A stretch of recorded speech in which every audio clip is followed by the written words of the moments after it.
I kind of believe that that exists, but I also I've got like two heads on at the moment. I also believe that there is a stigma which still exists, and I've spoken to young black youths, and that stigma is still there.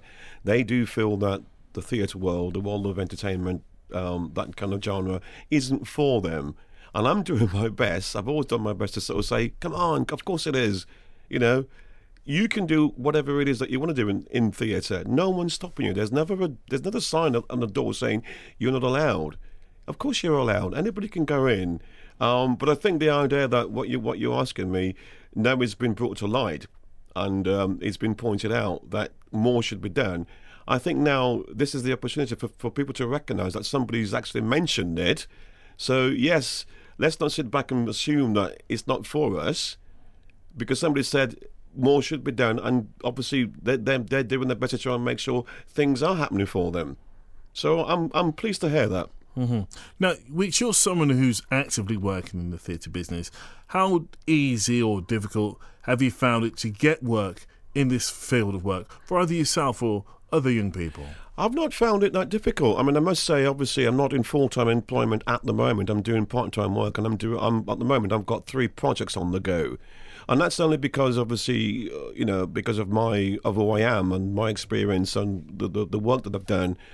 Mark, I've never found it difficult at all, because I've got a passion for the theatre. I've got a passion for writing, for directing, and I've got the experience. So people kind of warm to that. So if people say, for example, they've got a production that they want to do, and they're looking for a director or a set designer, and they call me in, and I go and do it, they're very impressed with what I do, purely because I've got the experience.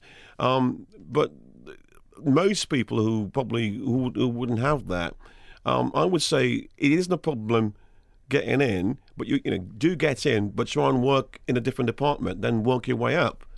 That's the way I see it. Doors are never shut for young people.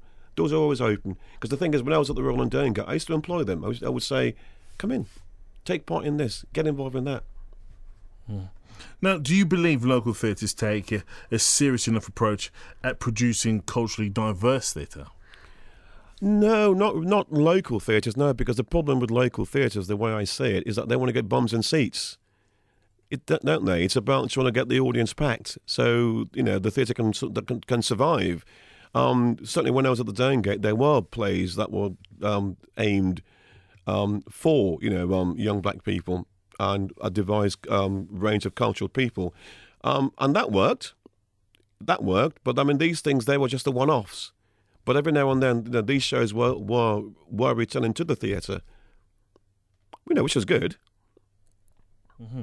Now, the Culture Secretary stated that BME taxpayers help support culture in just the same way as white taxpayers, but are much less likely to attend a performance or visit a gallery.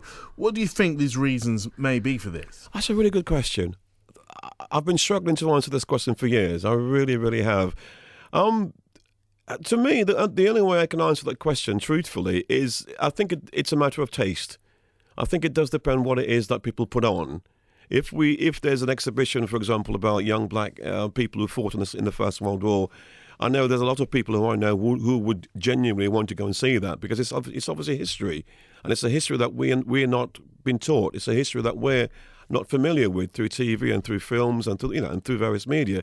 So certainly, if there's an exhibition that deals with that, of course I'll go and see it. If there's a program made about that, of course I'll tune into it. How do you get them in? I think it's about putting something on that people want to go and see.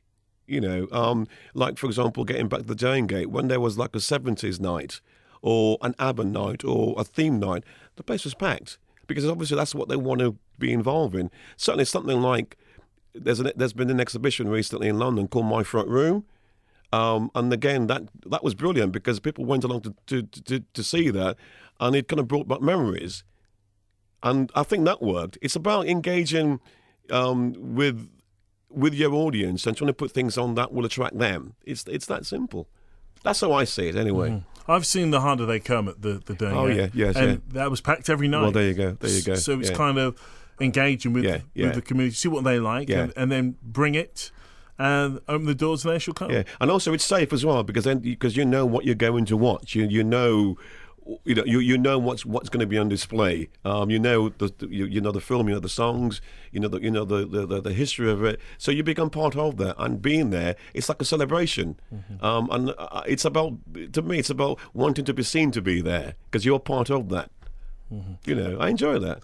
And based on what's being said by the Culture Secretary, if you was going to if you're going to say something to the Culture Secretary as advice, what would you say to him? I would say thank you very much, and thanks a lot for pointing it out. Thanks for addressing it.